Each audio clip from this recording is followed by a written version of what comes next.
I travel a lot for work, mostly regional marketing stuff, small clients, pop-up events, that sort of thing. Nothing glamorous, just a lot of rental cars, bad coffee, and cheap hotels.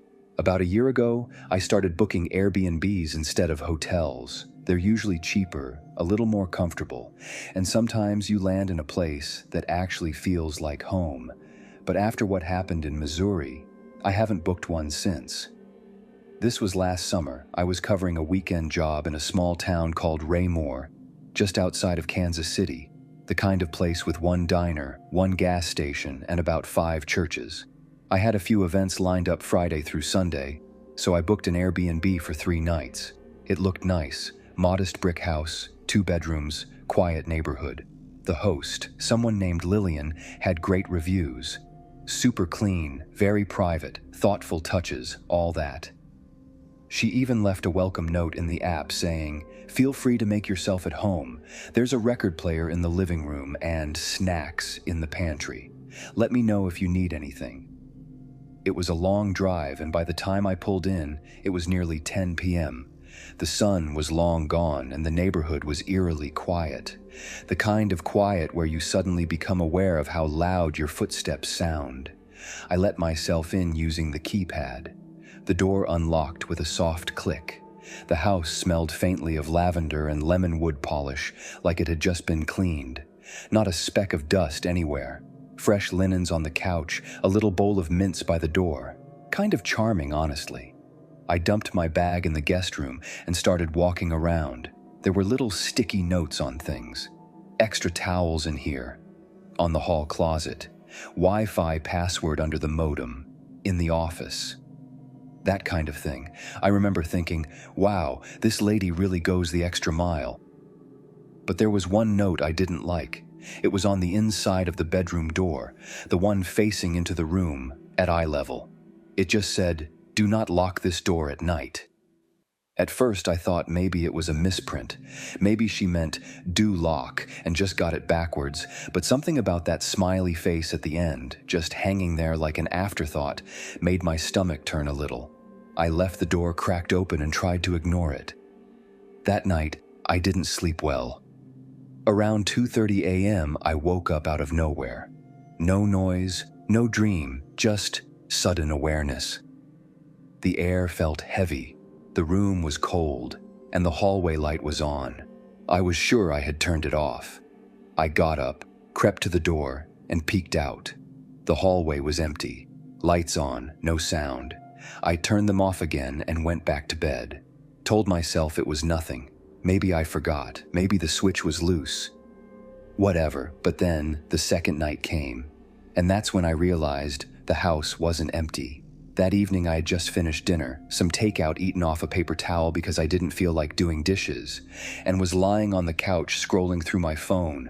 I wasn't tired, but I felt drained, like something was pushing down on my body, making the whole house feel heavy. At one point, I glanced up and noticed the hallway light was on again, but this time, I hadn't gone near it. I walked over, flipped the switch off again, and just as I turned back toward the living room, I swear to God, I heard something shuffle across the carpet behind me. Just a soft shh, shh, like feet dragging across the floor. I spun around. No one. But the bedroom door, the one with the note, it was closed. I had left it open. I walked toward it slowly, my heart thumping. My hand hovered over the knob for a second before I opened it. The room was pitch black. I turned on the light. Nothing. Nothing moved. Nothing looked out of place. But on the bed I had just made that morning, there was a single, perfect indentation. Like someone had been sitting there. I didn't sleep in that room that night. I curled up on the couch with the TV on, pretending to watch old reruns while my brain screamed at me to leave, but I didn't. Not yet. That was my biggest mistake. The third night is when things got wrong. I had one more event that Sunday, and by the time I got back to the house, it was almost dark. I walked inside, dumped my stuff, and went to the kitchen. There was a new note on the fridge. Same handwriting, Same stupid smiley face. Thank you for keeping the house so clean. I hadn't cleaned anything. I hadn't touched the kitchen since the first night. That was it for me. I decided to pack up and sleep in my car, or maybe drive to a Motel 6 if one was still open. I started grabbing my stuff and walking it out to the trunk, but on my third trip back inside, something stopped me. The door to the main bedroom, not the guest room, the other one, was open. It had been locked before. I tried it when I arrived, just out of curiosity. It didn't budge. The listing said, private storage, and I left it alone. But now, it was open. Just a crack. And inside, it was dark. I stood there, frozen. The house was dead quiet. And then I heard it. From inside the room, a whisper. It said my name. Daniel! I turned and bolted. Didn't even close the front door. I threw the last of my stuff into the back seat and peeled out of the driveway so fast, I almost clipped the neighbor's mailbox. I drove to a gas station about 15 minutes away and sat there for half an hour, trying to slow my breathing. Eventually, I booked a last-minute room at a cheap motel and crashed hard. I didn't even check my messages. The next morning, I woke up to a notification from Airbnb. It was a message from Lillian, but the profile picture was gone. Just a gray silhouette. The message said, "You left the door open. Don't worry, we closed it for you." Her account was deleted right after that, listing gone. No trace. I reported the whole thing. Airbnb followed up weeks later saying the listing was removed for violations of host conduct. That's it. No police followed up, no explanation, no closure. Sometimes when I'm traveling for work and I drive past a brick house with a long porch and flower boxes, I feel it again, that weight in the air. Like the house is watching me. I haven't booked another Airbnb since, and I never found out who or what knew my name. I usually don't believe in stuff like this. Ghosts, spirits, whatever. I've always thought most of it was exaggerated, but I don't know how else to explain what happened last October. I was in Oregon, near the coast. I had taken a week off between jobs, my first real break in a while, and decided to do a solo trip. Just a few days to clear my head, maybe hike a little, stay somewhere quiet. I found this Airbnb on a bluff overlooking the ocean. It looked peaceful, rustic, lots of wood tones, big windows, that sort of cabin in the forest vibe.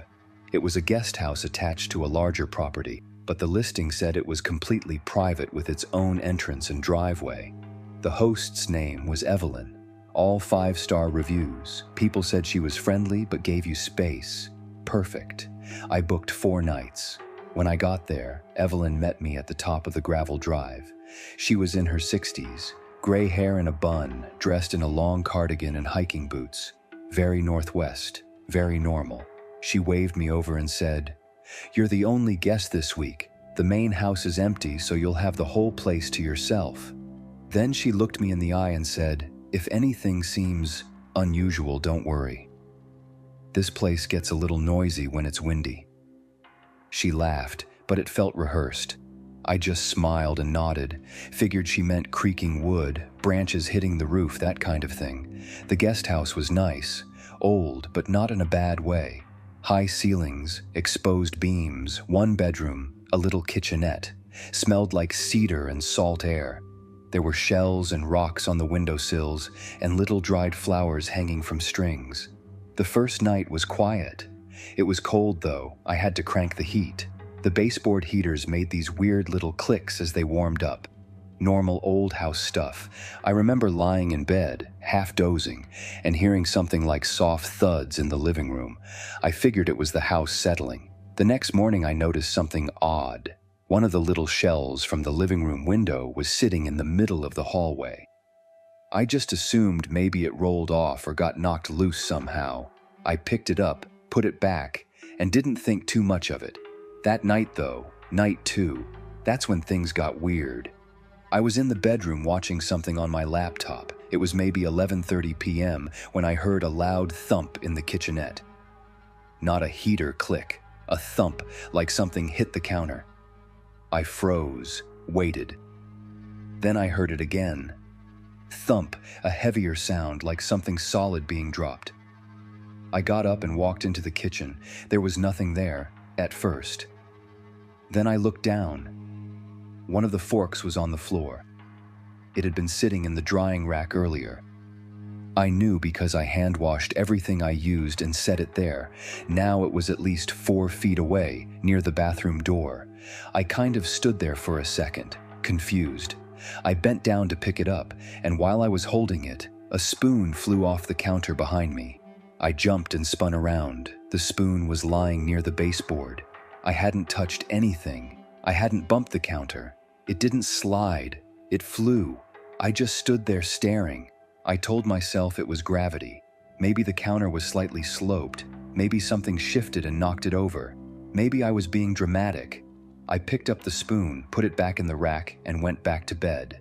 About 20 minutes later, I heard another thump, then another, like something knocking against the walls from the inside. I turned the lights on and looked around. Nothing. No animals, no sign of entry. I didn't sleep much that night. By morning, everything looked normal. No more noise, nothing out of place. I almost convinced myself it was a dream. That afternoon, I went for a hike down the bluff trail. Came back sore and tired. I was planning to read a little and crash early. Around 9:45 p.m., I went into the bathroom to brush my teeth. When I came back out, one of the dining chairs was pulled away from the table. Not a little, like pulled halfway across the room. I stopped mid-step. There was no breeze. All the windows were closed. It was just sitting there, facing the hallway. I slowly pushed it back in, heart pounding. Something about that specific movement, the chair being moved, felt too deliberate, too human. I didn't even finish brushing my teeth. I left the light on and sat on the couch for over an hour, trying to calm myself down. And then the worst thing happened. Just before midnight, I heard a loud crash. I jumped up, ran into the kitchen. All of the mugs, every single one, had been thrown out of the cabinet. Not dropped, not fallen. Thrown. 3 were shattered on the tile floor. 1 had landed across the room, under the little writing desk. The cabinet door was wide open. I stood there, staring at the mess, breathing hard. I didn't move for what felt like 10 minutes. Eventually, I grabbed a towel and started picking up the pieces. That's when I noticed something scratched into the inside of the cabinet door. It was faint. Old, like it had been there a long time. 4 words. Don't stay past 3. I packed my bag right then, didn't even sleep. At 5 a.m., I left the key on the table and got in my car. I drove to a Starbucks an hour away and waited for the sun to come up before messaging Evelyn. I told her I had to leave early due to a family emergency.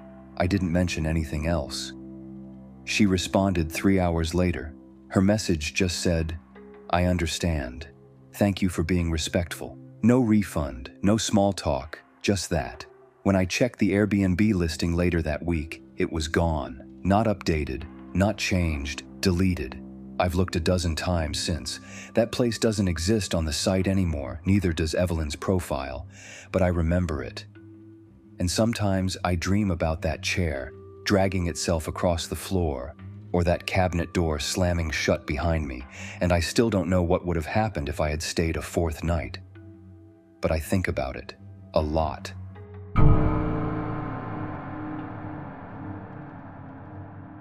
This happened to me back in March of last year. I haven't talked about it much because, honestly, I still don't fully understand what I experienced. It sounds like something from a movie when I say it out loud, and I'm not really one of those ghost story people. I'm actually a mechanical engineer. I tend to explain things away before I ever jump to the paranormal, but what happened during that trip still gives me chills. I was in upstate New York for work, just for a few days. It was a solo job, mostly site inspections at a power plant near Binghamton. My company booked the travel, but we were trying to cut costs at the time, so instead of a hotel, they put me in an Airbnb just outside of town. It was about a 25-minute drive to the plant. When I first pulled up, I remember thinking it looked older than it did in the photos. It was a 2-story house that had been split into 2 units, a main house in front and a guest apartment in the back, which is where I was staying. The host's name was Pauline. She had all 5-star reviews, very short and polite messages. The description said she lived in the main house but respected guest privacy and rarely interacted unless necessary. Sounded fine to me. I got in around 7 p.m. that first night. It was already getting dark. The little guest entrance was around back through this narrow side path, lined with overgrown hedges. It was kind of claustrophobic. Inside, the place was clean but dated. Beige walls, patterned curtains, kind of that older aunt aesthetic. There was a small kitchenette, a love seat, and a bedroom with a queen-sized bed and one of those massive wooden armoires that looked too heavy to move. I set my stuff down, made a frozen dinner in the microwave, and called it an early night. I had to be up at 6 the next morning. That first night, around 2 a.m., I woke up to something strange. It sounded like voices, very soft, almost like someone whispering in the next room. I thought maybe Pauline had someone over, even though the reviews said she lived alone. It wasn't clear if there was a shared wall between her side of the house and the guest side, but I figured sound could still travel in a place that old. I turned over and tried to ignore it. The voices weren't clear, just low murmurs. A man and a woman, maybe. I couldn't make out a single word. It was like hearing people talk through a vent or behind a thick wall, constant but never distinct. Eventually, I fell back asleep. The next morning, I made a mental note to grab some earplugs for the second night. The workday was long and uneventful. I got back around 6 p.m., showered, made some ramen, and crashed on the couch watching YouTube. I went to bed around 10, and I swear, almost to the minute, again at 2 a.m., I woke up to the exact same thing, voices. This time, I sat up and listened harder. I didn't get out of bed, but I turned off the little white noise machine on the nightstand and just sat there. It was still muffled, like they were speaking behind the wall where the headboard was, but the weird part was that the tone never changed. There was no laughing, no arguing, no pauses. Just this weird low back and forth, like someone was reading a script to themselves under their breath, over and over. At one point I heard what sounded like my name, just once, quick. But then it went back to the murmurs. I got chills. I grabbed my phone and recorded a short voice memo for proof, but when I played it back, there was nothing. Just static and room tone. I didn't sleep much after that. The next morning, I actually saw Pauline for the first time. She was in the driveway when I was leaving. Kind of frail-looking, late 60s maybe, with a headscarf and gardening gloves. She smiled politely and waved, and I waved back. I thought about asking her if the walls were thin or if there was maybe an intercom system between units, but something stopped me. I didn't want to sound crazy. That was Wednesday. On Thursday, the voices got louder. Again, 2 a.m. on the dot. This time I got out of bed. I wanted to prove to myself that it was just bad insulation or maybe a TV left on in the main house. I followed the sound to the wall near the armoire, and as I got closer, it stopped. Not faded, not paused. It stopped completely the second I got close. I knocked lightly on the wall. Nothing. Then I opened the armoire just to make sure there wasn't a vent or speaker behind it. What I found instead was unsettling. There were scratch marks on the back wall of the armoire, thin, vertical lines, like someone had dragged a nail or sharp object down the paneling, and above them, barely visible unless you were really looking, there were letters.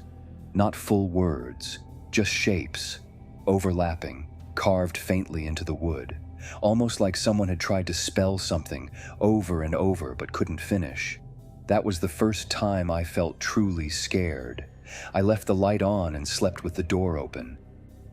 Friday night, my last night there, I didn't go to bed at all. I stayed up watching TV, too anxious to sleep. At one point, probably around 1:45 a.m., I muted the TV and just listened. And sure enough, right on time, the voices returned. But this time, they weren't muffled. They were in the room. Two distinct voices, one male, one female, speaking in rapid, breathy tones like they were standing right behind me. I froze. I couldn't understand what they were saying, but the cadence was wrong, too fast, almost overlapping.